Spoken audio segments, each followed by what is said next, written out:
चलिए, तो टॉपिक जिस पर हम बात करने जा रहे हैं वो टॉपिक है specific heat of a gas. अब अगर हम बात करते हैं स्पेसिफिक हीट की, पहले स्पेसिफिक हीट की बात करते हैं। तो स्पेसिफिक हीट क्या होता है? Specific heat is amount of heat required to raise the temperature of 1 gram या 1 kg या unit mass of object by 1 degree Celsius. 1 gram object का टेम्परेचर 1 डिग्री सेल्सियस से बढ़ाने के लिए जो हीट हमको उस ऑब्जेक्ट को देना पड़ेगी, उस मटेरियल को देना पड़ेगी, उस बॉडी को देना पड़ेगी, वो हीट कहलाती है स्पेसिफिक हीट। ये तो किसी मटेरियल ऑब्जेक्ट बॉडी की बात हो गई। लेकिन जब हम बात करते हैं गैस के बारे में, तो अगर हम गैस के बारे में बात करते हैं और वजन कितना है उसका भी 1 ग्राम, ठीक है। तो अगर हम गैस की बात करते हैं कि हम गैस को हीट कर रहे हैं और इस 1 ग्राम गैस का टेम्परेचर हमको 1 डिग्री सेल्सियस से बढ़ाना है, तो इसके अंदर जो स्पेसिफिक हीट होगी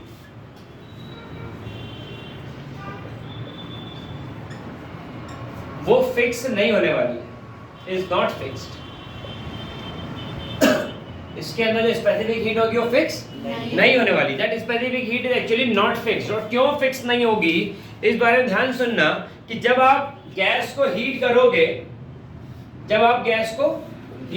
तो उसका प्रेशर भी बढ़ेगा, वॉल्यूम में भी चेंज आएगा because of increase in temperature.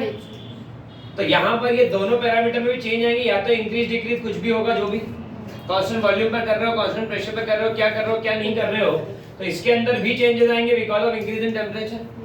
तो यहाँ पर क्योंकि इसके इफेक्ट क्या होंगे वो वहां देखना पड़ेंगे, इसलिए गैस की कंडीशन में स्पेसिफिक हीट का वैल्यू फिक्स्ड नहीं होता। 1 ग्राम गैस का टेम्परेचर 1 डिग्री सेल्सियस बढ़ाने के लिए कितनी हीट देना पड़ेगी वो फिक्स नहीं है, वो डिपेंड करेगी चेंज इन टेम्परेचर पर। पहली बात क्लियर हो गई। अब अगर हम आगे बढ़े तो आप सभी ने एक फॉर्मूला पढ़ा होगा, delta Q is equals to M C delta T. ये फॉर्मूला सभी ने पढ़ा हुआ है। अब यहां से अगर हम एक फॉर्मूला स्टैंडर्ड डिराइव कर दें तो हमारी कहानी हो गई खत्म। यहाँ पे अगर एक स्टैंडर्ड फॉर्मूला डिराइव कर दें तो C is equals to delta Q upon m delta. ये इसका एक formula, C is equals to delta Q upon m delta T। अब इसके अंदर केसेस बनते हैं जो बहुत काम के। केस नंबर फर्स्ट, आपने एडियाबैटिक प्रोसेस ले ली। कौन सी प्रोसेस ले ली? एडियाबैटिक। एडियाबैटिक प्रोसेस किसे कहते हैं? कि जिसके अंदर हीट कांस्टेंट होती है, चेंज इन हीट 0, मतलब पहले हीट थी Q1, बाद में भी हीट Q2, Q1 की वैल्यू BQ, Q2 की वैल्यू BQ, तो चेंज इन हीट 0। पहले भी 10 किलो जूल, बाद में 10 किलो जूल, तो चेंज इन हीट 0। अगर चेंज इन हीट 0 तो C इज इक्वल्स टू 0, मास भी है, चेंज इन टेम्परेचर भी है, कितनी आ गई? 0। तो यहाँ पर स्पेसिफिक हीट कितनी होगी? 0। ये पहला case. Case number 2, second case. ध्यान समझना बात को। अगर मैं बोलता हूं कि एक्सपांशन, टायर फट गया तो एक्सपांशन है, ठीक है, और हमने इंस्टेंट कंप्रेस करा, मतलब आप देख भी नहीं पाए, मैंने कंप्रेस कर दिया। सडन कंप्रेशन, सडन एक्सपांशन, ठीक है। तो यहां पर जब सडन कंप्रेशन एक्सपांशन की बात कर रहा हूं मैं, तो यहां पर अगर मैं ऐसा बोलता हूं कि ये एक्सपांशन और ये कंप्रेशन, तो जहां से चले वहीं पहुंच गए। तो यहां पर चेंज इन टेम्परेचर क्या हो गया? 0। जितनी हीट एक्सपांशन में रिलीज हुई थी, उतनी, जितना टेम्परेचर एक्सपांशन में ड्रॉप हुआ था, उतना ही टेम्परेचर कंप्रेशन में वापस गेन कर लिया। तो change in temperature point A का क्या हो गया? 0। कोई चेंज इन टेम्परेचर नहीं है। अब कोई चेंज इन टेम्परेचर नहीं है, तो यहां पर delta Q upon m into delta T, any variable constant upon 0 क्या होता है? ये वैल्यू कहाँ पहुंच गई? तो ये दूसरा वाला केस भी क्लियर है आपको? ये पहला वाला केस भी क्लियर है आपको? ठीक है। ये जो चेंज इन टेम्परेचर 0 है, क्या हम इसको बोल सकते हैं?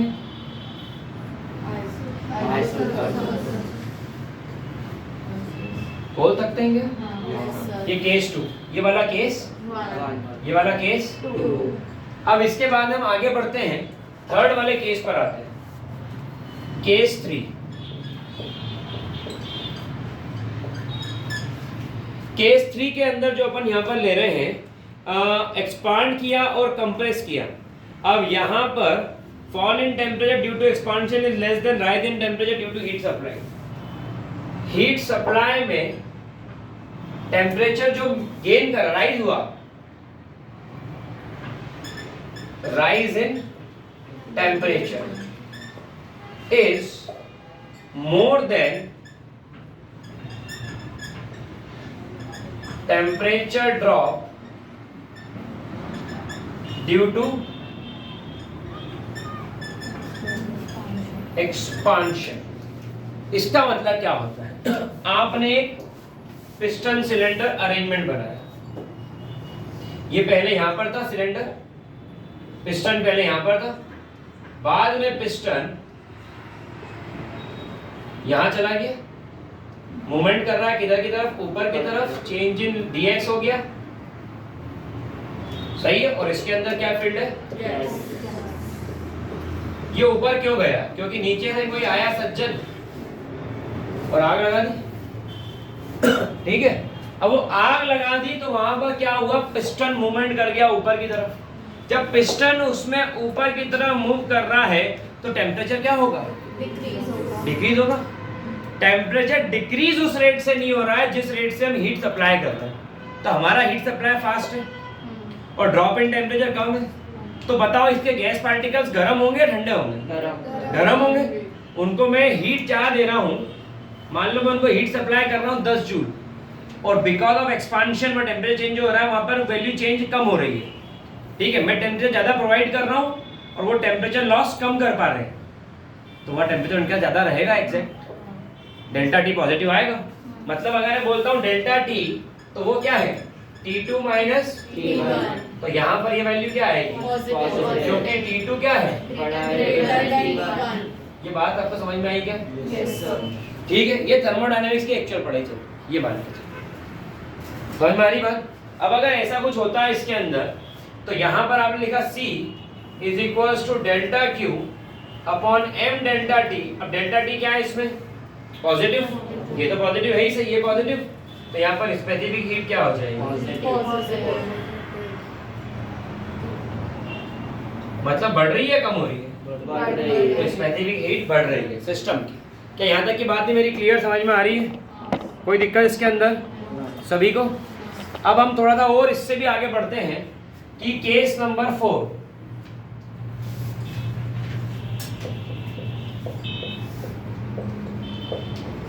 T2 is less than T1, तो चेंज इन टेम्परेचर क्या हो गया, नेगेटिव। समझ में आ रही बात सभी को। इसके अंदर क्या हुआ, the gas is heated and allowed to expand, rate fall in temperature due to expansion is more than rise in temperature due to heat supply। Temperature heat supplied करने पर, इसको हीट सप्लाई करी, गैस मॉलिक्यूल हीट सप्लाई करने पर जितना temperature gain नहीं कर पा रहा है उससे ज्यादा वो लूज कर रहा है।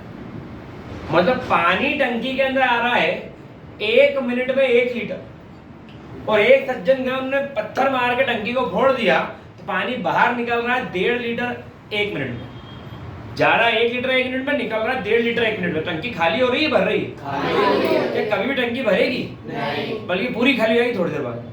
एग्री करते हो इस बात से, यही चीज यहाँ भी है।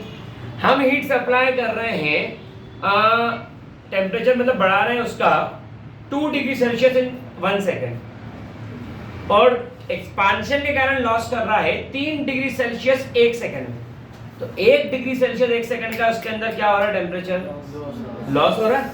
यहाँ पर डेल्टा टी नेगेटिव, तो C is equal to delta Q upon M delta S। Delta T is negative, hence specific heat, उसको क्या बोलते हैं, C इज ऑल्सो नेगेटिव। अब नेगेटिव में मतलब क्या हो रहा है, means specific heat is decreasing। क्या बोलते, सही है। तो यहाँ पर हम क्या लिखा है, स्पेसिफिक हीट इसके अंदर क्या होती जा रही है। तो 4 केसेस जो मैंने यहाँ पर समझाई, एक 4 केस बड़े काम के हैं, और ये 4 केस समझ में आएगा तो स्पेसिफिक हीट गैस में क्या होती है पूरी उसकी पिक्चर क्लियर हो जाएगी। ठीक है, आई होप यहाँ तक का समझ में आया होगा। नोट डाउन कर लीजिए इसको थोड़ा जल्दी। हाँ बोलो। इन्फिनिटी के अंदर क्या हुआ, चेंज इन टेम्परेचर जो है वो 0। मैंने 3 डिग्री सेल्सियस टेम्परेचर बढ़ाया 1 सेकंड में ड्यू टू हीट सप्लाई, और 3 डिग्री टेम्परेचर बाहर निकल गया 1 सेकंड में ड्यू टू एक्सपांशन।